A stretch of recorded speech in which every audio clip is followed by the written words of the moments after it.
The sun dipped below the horizon, casting long shadows across the bustling streets of New York City.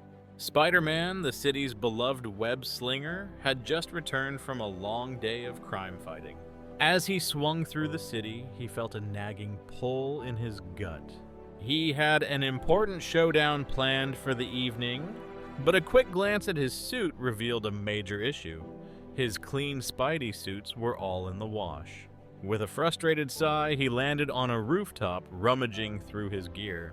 He had one option left, a backup suit he never thought he'd have to wear.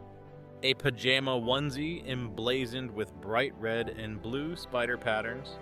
It was soft, comfortable, and utterly ridiculous. But duty called. Meanwhile, on the streets below, the Shocker, a low-level thug with a penchant for chaos, was stirring up trouble. With his gauntlets buzzing, he was causing a ruckus, sending pedestrians running. He was a minor nuisance, but today he felt particularly bold. "No one can stop me!" he shouted, his voice echoing off the buildings. As Spider-Man landed in front of him, the Shocker raised an eyebrow, momentarily taken aback. "What are you supposed to be, a kid's party favor?" he sneered, eyeing the pajama onesie with disdain. Spider-Man struck a pose, a playful grin on his face. "I'm your friendly neighborhood pajama hero, ready to take you down."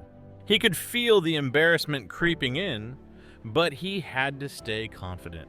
The Shocker scoffed, but there was a flicker of uncertainty in his eyes. With a swift motion, Spider-Man launched himself into action. He weaved through the air, dodging blasts from the Shocker's gauntlets, his onesie flapping comically as he moved. "You know, it's hard to take you seriously when I look better in my sleepwear than you do in your villain gear," he quipped, flipping over the thug. The Shocker, flustered by the unexpected agility of his opponent, faltered. "This isn't funny!" he shouted, trying to regain his composure. But Spider-Man continued to taunt him, using the absurdity of his outfit to distract and disarm.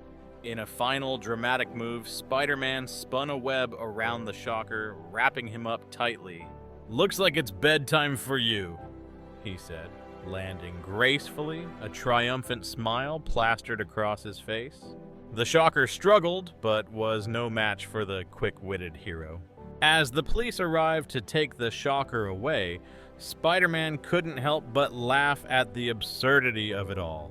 "Next time, I'll make sure to do laundry before I save the day," he called out, swinging away into the night, his pajama onesie fluttering behind him like a banner of victory.